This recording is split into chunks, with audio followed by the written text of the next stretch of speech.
we wanted to let you know what Lisa and I have been doing for the last few weeks in Uganda, so you have a bit of an idea what's been happening over the past several weeks.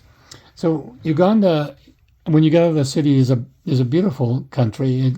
It has rolling hills, and the people grow many things. They grow things in the field. They grow them around their houses. Just quite a nice area, but Uganda does not have much of a social network. That is a government-sponsored care for people. It's common in the cities to see people with impairments of one kind or another. So this young man had a construction accident, lost the use of his hands, and he is then compelled to beg. So he stands in the middle of a busy street and asks for money. He is a cheerful young man, as many of these folks with impairments are. They're cheerful and grateful and affectionate. There were a couple of young boys that we saw who had lost the use of their legs, and so they motivate themselves by pulling themselves along with their hands. So when we see these people, we try to give them a bit of cheer, share a bit of money, and try to brighten their lives. This man here I feel like, is kind of a special friend of mine. He asked that we take this picture, and he has something that causes him to be kind of curled up in a way, so he can't stand up. He's in a wheelchair, and he's parked in front of a grocery store every day, and then people will give him small amounts of money. So we befriended him, and he was happy to see us each day that he saw us, and we were able to get him what he said he most needed, which was a mattress. So he was able to sleep better at night, and we also gave him some money, told him that Lisa would, well, we didn't tell him because we couldn't see him on the Sabbath. We went to see him, but he was not there at that time, but we asked somebody to give him a message that Lisa would be back in 6 months, and that we would be happy to continue our friendship there. You may remember Irene from the first visit. She has 11 children, and when we were there the first time, we shared a bit of money with her and food, and she was able to save some of that money and some other money and start a small vegetable stand. So she is got a way other than digging roots and things and begging to help to make a bit of money. And you can see Irene here. This was our car drove up. She realized it was us, and that was her reaction. She came over and was demonstrative with respect to her gratefulness. We, of course, remind folks that it is not us. It is Jesus. It's not us. We happen to be born in America. Consequently, we have access to resources that they don't have. But it's Jesus that brings them things, not us. So here is the Adventist Church, which is about a 5-minute walk from where we were staying. That pile of bricks there is from Pattern Education, and we bought those homemade bricks so they could continue to work on the church. The church members themselves do the labor for free, but they need someone to help them with the cost. And so those are some of the bricks that they had, and they were able to put all those bricks up while we were there. And the church walls are more nearly finished than they were before. So the children love Lisa. They come to her whenever they see her, and they are they need many, many things. They need, of course, all the physical things. They need health care. They need food. They need clothing. But more than that, they need emotional care. They need someone who listens to them, because their mothers often have many children, oftentimes children they don't want, but the men in this area of Uganda often have some kind of superstitious belief that limiting the number of children is bad, and so they don't let their wives stop having babies. And so you have many babies with mothers, and those babies don't always have all the mother's attention, because the mother can't help it. She may need to work. She's got other children. It takes a long time to do everything because nothing's mechanized. So the children need affection, and more than affection, they need Jesus. They need spiritual care. They need a foundation in Christ. This is a little get-together that Lisa put together for the children, and they enjoyed it very much. The little girl in the front with the blue balloon, her name is Elizabeth. She just adores Lisa, and whenever Lisa is around, she will find her and she will be with her.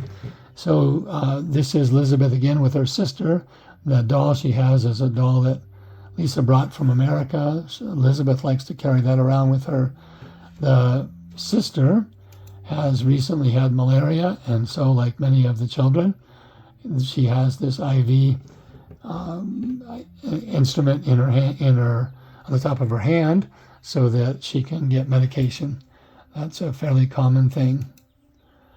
Children will come from here and there, and they respond very, very well to someone noticing them. So here's Lisa and I are walking down this path, and Elizabeth, with her eagle eye that's always out there looking for Elizabeth, sees Elizabeth, and here's how that looks. So then this is a switch of gears, but actually this is the thing that we were here to do. We were here to try to get the legal approvals and all that sort of thing taken care of. So that's where we've actually been spending most of our time. This is the front page of the Memorandum of Understanding between us and this district, which is called the Butebo District, and it identifies what we would like to do. One of the middle pages here on that document outlines, at my insistence, what we are planning to do. So it says very clearly that we plan to provide religious instruction along a certain line, and so forth and so on. The local district did not want us to, or it appeared that they did not want us to have that kind of control, but we insisted, and so there it is, and the document is signed off, and it is official. But we went to Kampala, the capital, with this in our hand, and we said, okay, we would like to take the next step. And the individual whom I believe is the highest-ranking individual in Uganda for this kind of work looked at our paperwork, and he was brusque and abrupt, and he told us that we would be breaking the laws of Uganda if we did these things, because in Uganda no child is forced to take training in somebody else's religion. So if you have a children's home, you're required by law to train those children according to whatever faith habit they have had prior to coming to you. So if their guardian was Muslim, then you need to provide them Muslim instruction and so forth.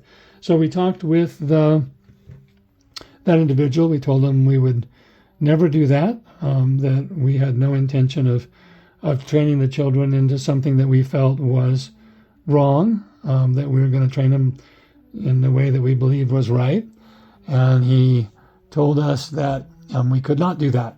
So we now have approval at the local level. We have rejection at the national level.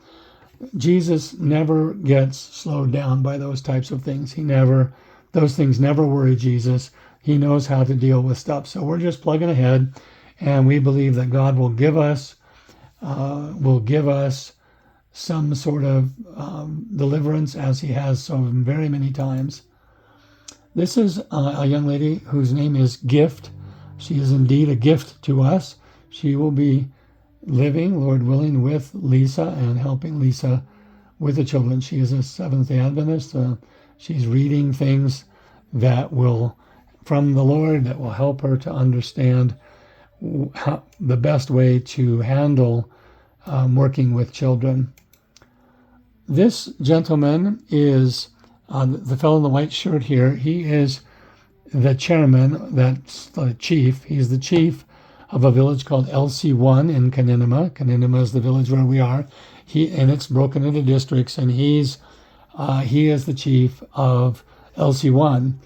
He heard about what we were doing. We met with him a couple of times, and so he surprised us. He said, well, I'll be willing to, I have a building in the back, and you can use it free of charge.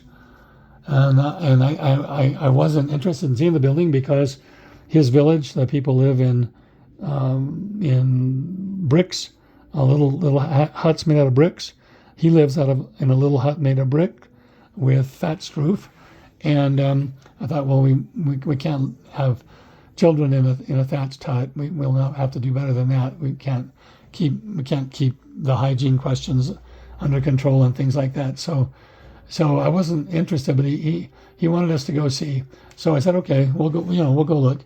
To my surprise, behind these thatched huts is this nice big building that doesn't have a floor, and it doesn't have electricity. And I don't know how this poor man, and he is poor, I don't know how he has control over this building, nor how this building got built, but he offered it to us. We may or may not